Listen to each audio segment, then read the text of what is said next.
Because our assistant political editor, Norman Smith, is with Nigel Farage. Norman. Thanks very much, Joanna. Yes, Nigel Farage joins me, someone who perhaps knows Donald Trump's mind better than many British politicians. I mean, no surprise then that Mr. Trump is doing this. He said he was going to do this, but do you understand why it's caused such outrage here?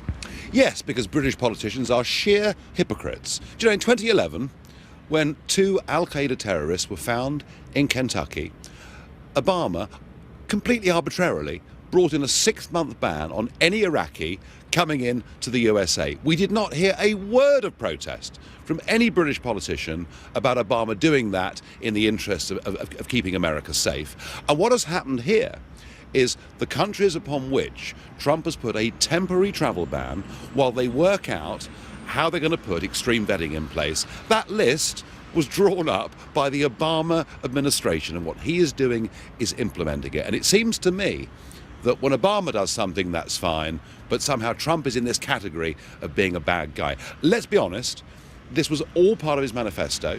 In fact, in some ways, he hasn't gone as far as he said at some parts of the campaign.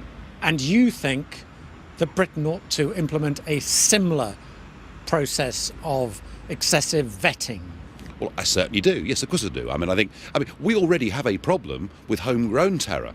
And goodness knows it's going to take us many years, to work on integration within our communities. The last thing we need to do is to add from it from outside. Mercifully, we are not part of the Schengen area. We see the terrible mistakes that Angela Merkel has made over the course of the last couple of years. And yes, I want us to be as careful as we can. But let's just be clear. The most recent terrorist acts carried out in Britain and America have not been by refugees. They've been by homegrown terrorists. And the danger of this policy is it alienates moderate, mainstream Muslim opinion. It makes it harder to fight terrorism. I don't think that moderate mainstream Muslim opinion will be at all worried about this policy. In fact, they'll be pleased. They will if their relatives can't come here. Well, yeah, you were always going to find individual cases where a family will have a grievance. But overall, and I've got moderate Muslim friends living in this country, who feel every time there's a terror attack that their quality of life is declining hugely. So anything we can do to stop these things happening actually makes it better for everybody.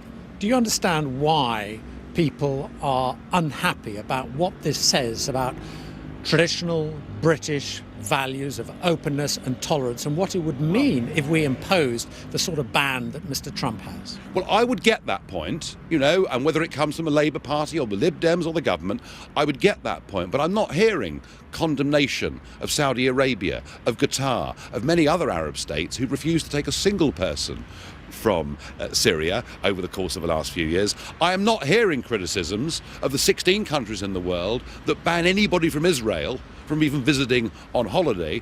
I'm not hearing any consistent message. I heard nothing criticising Obama for banning Iraqis for 6 months, and I think, frankly, the British political class and much of our media are guilty here of double standards. Nigel Farage, thanks very much for your time. There'll be much more, of course, in the Commons this afternoon. We're expecting Boris Johnson on his feet around about 3:30, where he'll be making a statement on the Trump travel ban.